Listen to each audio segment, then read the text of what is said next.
तो दोस्तों मैंने आपको पिछले वीडियो में बताया ही था कि जो बीसीसीआई है उन्होंने आईपीएल के जितने भी फ्रेंचाइजी ओनर्स हैं सबके साथ मीटिंग की और उनसे उनके फीडबैक्स लिए अलग अलग चीजों पर कि भाई आपको क्या लगता है, क्या क्या चेंजेस आप एक्सपेक्ट कर रहे हैं, क्योंकि as per the reports IPL 2025 से पहले मेगा ऑक्शंस होंगे जिसमें टीम अच्छी खासी शफल होगी। तो बहुत सारे जो ओनर्स हैं उनका कुछ कुछ भाई निर्णय रहा, उन्होंने कुछ कुछ फीडबैक्स दिए कि ये चीज थोड़ी चेंज होनी चाहिए, ये चीज थोड़ी चेंज होनी चाहिए।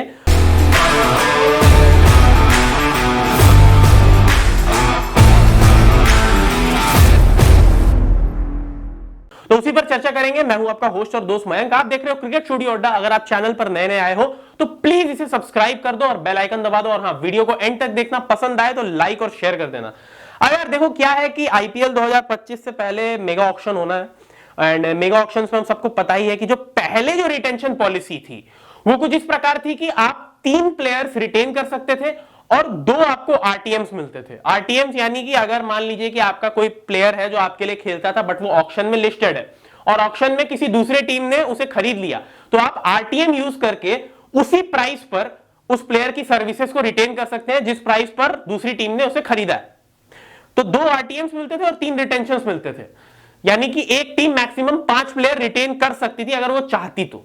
3 तो कर ही सकती थी बट 5 वो अगर चाहती तो 5 भी हो सकते थे 2 आरटीएम यूज करके।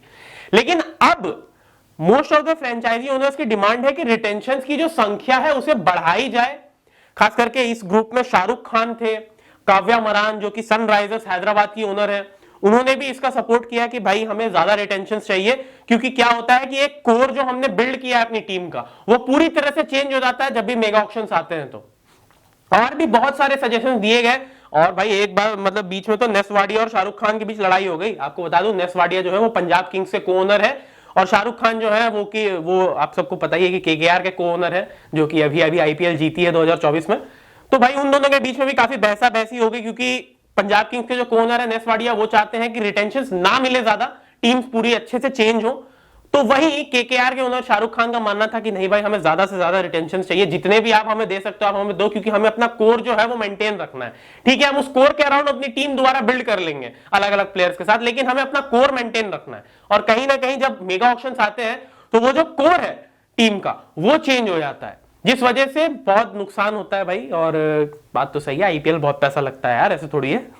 तो ऑब्वियस ही बात है यार। अब आप खुद देखो, मिचेल स्टार्क जैसा प्लेयर जिसको कोलकाता नाइट राइडर्स ने ऑलमोस्ट 25 करोड़ रुपए देकर खरीदा हो, वो थोड़ी चाहेंगे भाई कि वो चले जाए। कौन चाहेगा कि मिचेल स्टार्क जैसा प्लेयर फिर से ऑक्शन में लिस्ट हो जाए? भाई 25 करोड़ देकर खरीदा यार, कम से कम 3-4 सीजन तो निकालेंगे उनसे। तो ये बात बिल्कुल सही है। अब मैं आपको बताता हूं कि और क्या क्या निर्णय, मतलब और क्या क्या फीडबैक्स हैं जो दिए गए।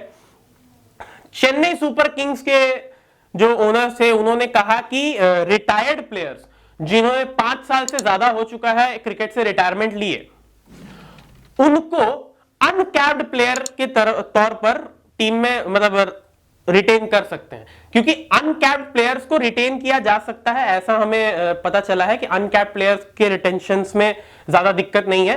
तो सीएसके वाले चाहते हैं कि जो 5 साल से ज्यादा रिटायर्ड प्लेयर्स हैं उन पर अनकैप्ड प्लेयर्स वाला रूल लागू हो, ताकि वो एमएस धोनी की सर्विसेज रिटेन कर पाए। क्योंकि आपको बता दूं कि भाई एमएस धोनी ने अपने रिटायरमेंट का ऐलान जो है वो, जहां तक मुझे याद है, 2020 में करा था एंड 2025 में तो ऑब्वियस ही बात है 5 साल हो गए उनको रिटायरमेंट को यार।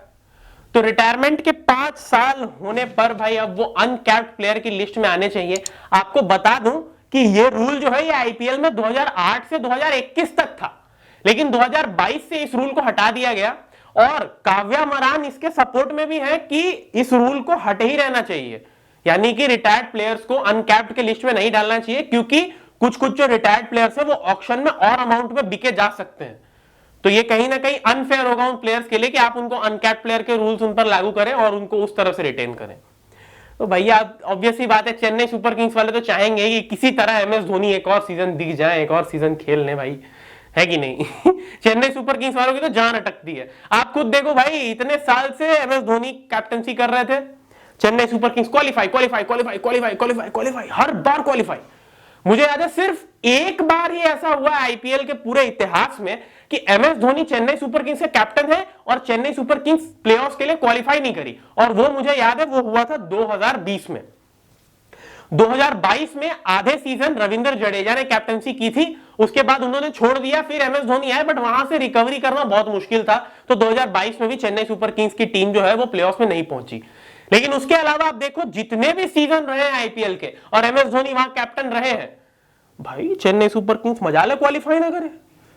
तो इसीलिए भाई आप इस बार भी देखो ऋतुराज गायकवाड़ कैप्टन थे, एमएस धोनी ने कैप्टनसी नहीं की, चेन्नई सुपर किंग्स 5वें पोजीशन पर क्वालिफाई नहीं कर पाया प्लेऑफ्स के लिए।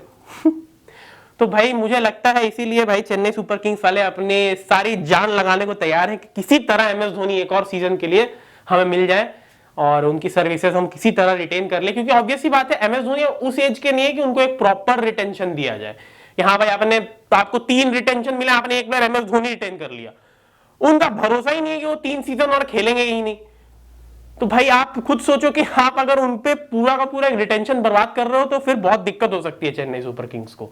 इसीलिए वो चाहते हैं कि किसी तरह अनकैप प्लेयर या कोई भी रूल लॉजिक लगाकर हम एमएस धोनी को रिटेन कर ले। और मुझे तो भाई इतना तो पता ही है कि अगर एमएस धोनी सीएसके के लिए नहीं खेलेंगे तो फिर आईपीएल ही नहीं खेलेंगे, उन्होंने कह देना बाय बाय कि मैं चलता हूं, बाय चलो। तो ये सब कुछ ऐसे फीडबैक दिए गए। इसके अलावा काव्या मरान ने एक और फीडबैक दिया कि जो प्लेयर्स कॉन्ट्रैक्ट ले लेते हैं आईपीएल का लेकिन फिर टूर्नामेंट से पहले वो टूर्नामेंट से बैकआउट कर जाते हैं, यानी कि अपना नाम वापस ले लेते हैं, उन प्लेयर्स को बैन कर देना चाहिए। अगर इंजरी छोड़ के किसी दूसरे कंसर्न की वजह से वो अगर कॉन्ट्रैक्ट मिलने के बाद उन्होंने अपना नाम वापस खींच लिया आईपीएल से, तो उससे क्या होता है कि फ्रेंचाइजी को बहुत दिक्कत होती है, क्योंकि वो एडवांस में प्लान करके रखते हैं ना भाई, और अचानक से आपने एक प्लेयर आपका चला गया। कितने बार ये चीज मिचेल स्टार्क ने की है, पैट कमिंस ने भी कर रखा है, ये जॉश हेजलवुड ने कर रखा है, जोफ्रा आर्चर ने कर रखा है, बहुत सारे प्लेयर्स हैं जिन्होंने ऐसा किया है। तो काव्या मरान का ये कहना था कि उन पर थोड़ा बैन लगाया जाए कि हाँ भाई अगर आप कॉन्ट्रैक्ट वाला छोड़ते हो तो अगले सीजन आप आईपीएल में पार्टिसिपेट नहीं कर सकते हो, अगले 2 सीजन आप नहीं कर सकते, ऐसा कुछ बैन लगाना चाहिए। मैं सहमत हूं काव्या जी से भाई, बहुत दिक्कत होती है, किसी भी फ्रेंचाइजी को बहुत दिक्कत होती है कि आपने एक प्लेयर पे इतने पैसे फूके हैं और वो बंदा अचानक से कह दे कि भाई मैं इस टूर्नामेंट में पार्ट नहीं ले सकता, तो भाई वहां पर आप किसको रिप्लेस करोगे, कैसे करोगे, बहुत दिक्कत होती है उस चक्कर में। तो ये बात पे मैं सहमत हूं। और उसके अलावा दिल्ली कैपिटल्स के जो ओनर है पार्थ जिंदल, उन्होंने ये कहा कि भाई इंपैक्ट प्लेयर रूल जो है वो हटा देना चाहिए। तो मैं तो बिल्कुल सहमत हूं भाई कि इंपैक्ट प्लेयर रूल हटा देना चाहिए। Cricket has always been 11 player game, 11 versus 11। मैं ये नहीं कहता हूं कि इंपैक्ट प्लेयर की वजह से 12 हो जाता है, 11 ही रहता है, बट यार क्रिकेट वैसा गेम नहीं है कि आप सब्स्टिट्यूशंस यूज करो यार, स्पेशली T20 फॉर्मेट में जो कि शॉर्टेस्ट फॉर्मेट है। यार शॉर्टेस्ट फॉर्मेट में किसी सब्स्टिट्यूशन चाहिए होता है। चलो ठीक है, आप इंजर्ड हो गए, आप कंकशन हो गए आपको, तो समझ में आता है कि कंकशन के लिए इंजरी रिप्लेसमेंट मिलता है, लेकिन ऐसा मुझे नहीं लगता है कि कोई जरूरत है इस रूल की। और इससे हम अपने ऑलराउंडर्स को अच्छे से टेस्ट भी नहीं कर पाते, क्योंकि आप प्लेइंग 11 में पहले एक प्रॉपर बैट्समैन घुसा देते हो, फिर जब बॉलिंग आती है तो इंपैक्ट प्लेयर में उसको रिप्लेस करके बॉलर ले आते हो, तो ऑलराउंडर्स आपके अच्छे से टेस्ट हो ही नहीं रहे, जिस वजह से मुश्किलें आगे और बढ़ सकती हैं। तो मुझे तो बिल्कुल मैं सहमत हूं पार्थ जिंदल की बात से कि इंपैक्ट प्लेयर हटा देना चाहिए। तो आप इन फीडबैक से सहमत है कि नहीं, ये हमें बताइए कमेंट सेक्शन में। और अगर आपको वीडियो पसंद आई हो तो लाइक और शेयर कर दो और चैनल को सब्सक्राइब कर दो। मैं मिलता हूं आपसे अगले वीडियो में, तब तक के लिए बाय बाय।